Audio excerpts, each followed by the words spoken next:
restraint and dialogue as opposition protests continue to cause disruption following last month's disputed election. The opposition leader, Rana, has urged people to occupy the streets to get the result overturned, and on Thursday there were clashes in the capital, Maputo, where police fired tear gas. Several shops were looted. International election observers reported significant irregularities during the count, which resulted in a victory for the governing Frelimo party. You're listening to World News from the BBC. Officials in Mexico's Hierro state say they've discovered the remains of 11 people following what appears to be a mass homicide. The bodies, which included 2 children, state's capital Tlalpanco, were after police responded to reports of an abandoned van. The city has been plagued by drug-related violence.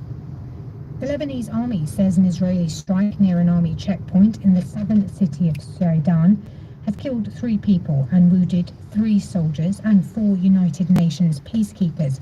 It gave their nationality as Malaysian. Meanwhile, 80 Lebanese MPs have written to the head of UNESCO, calling on it to protect the country's historic places from Israeli airstrikes. Here's Mike Thompson. One of the 80 MPs, Nazet Ayoun, said the attacks are endangering Lebanon's priceless ancient landmarks of Baalbek, Tyre and Sidon. Their destruction, she insisted, would violate international laws and destroy sites embodying centuries of achievements. The appeal follows Wednesday's Israeli strike on an historic Ottoman building near Baalbek Castle. Baalbek's World Heritage Site is home to some of the largest and best preserved Roman temples in the world. A high-ranking official in Equatorial Guinea at the centre of a sex scandal has been sacked. Baltazar Ibang Egonga, the married director of the National Finance Investigation Agency, appeared online in hundreds of sex tapes along with different partners, among them wives of other prominent officials. Some footage has been shot inside the finance ministry. The South Korean President Yoon Suk-yeol has apologised for the continuing controversy surrounding his wife. The president said she should have conducted herself better. The First Lady has been connected to a series of scandals. The president has now set up an office to oversee her duties. BBC News.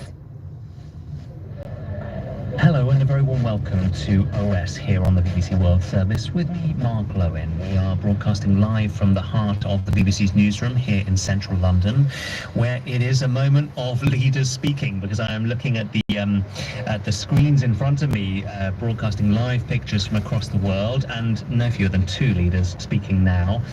Vladimir Putin is speaking in Sochi at a press conference in which I'm sure he is going to be either asked or will volunteer to speak about Donald Trump's election victory. The Kremlin did not issue an official congratulations to Donald Trump afterwards, as the victory came through, but we will wait to see what Vladimir Putin says on that. But also Viktor Orban, the Hungarian Prime Minister, is holding a press conference at the European Political Community Summit in the Hungarian capital, Budapest. He is, of course, Donald Trump's closest ally, really, in Europe, sometimes the Trump whisperer. We will find out what he is saying, and we will bring that to you a little bit later.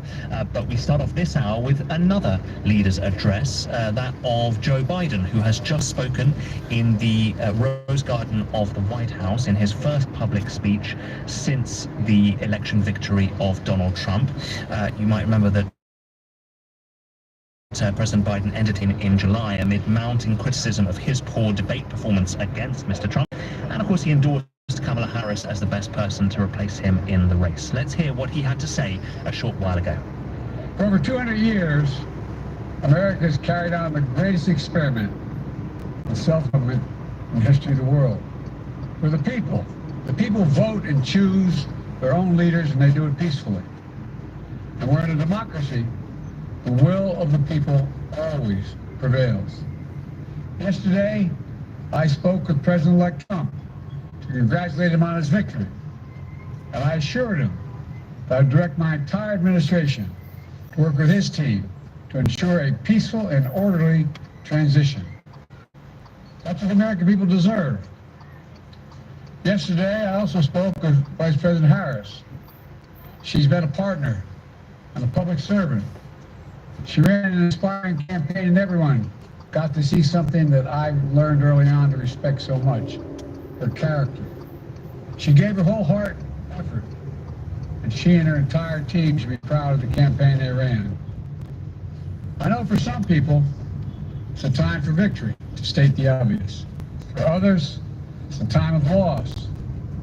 We accept the choice the country made.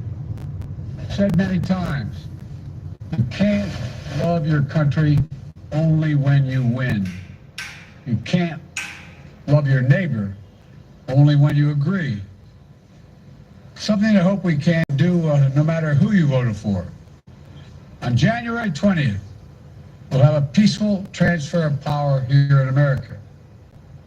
But don't forget all that we accomplished. It's been an historic presidency. Not because I'm president, because of what we've done. A presidency for all Americans. Much of the work we've done is already being felt by the American people. The vast majority of it will not be felt over the next 10 years.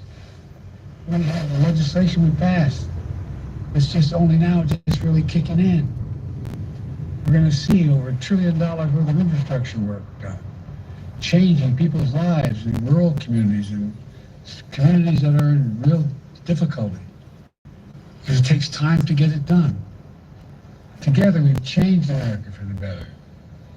Now we have 74 days to finish the term, our term. Let's make every day count. Look, folks, you all know your lives. Setbacks are unavoidable, but giving up is unforgivable. We all get knocked down, but the measure of our character is my demonstration.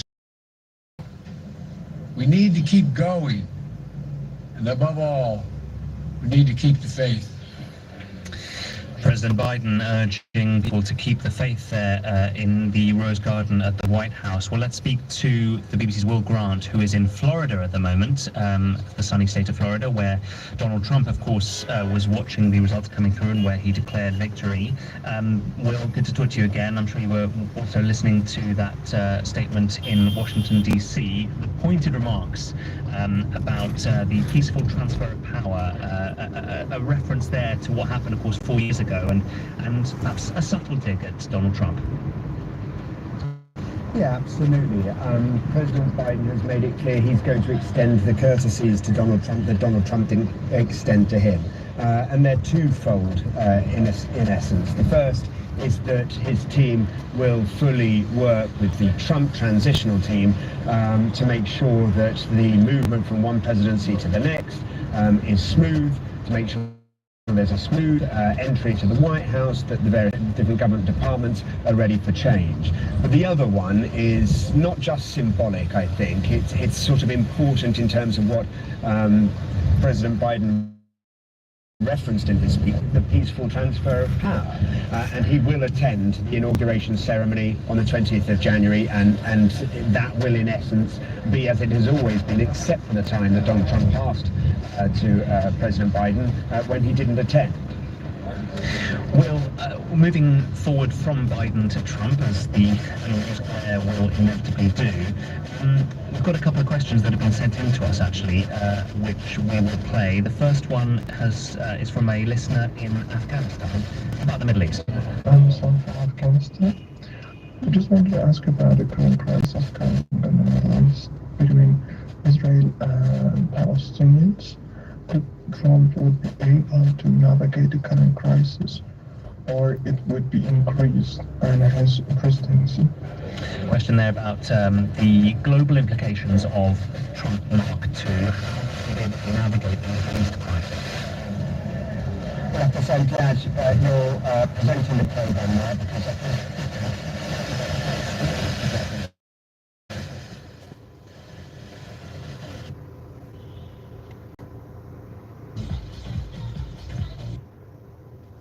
ابغى يرجع حق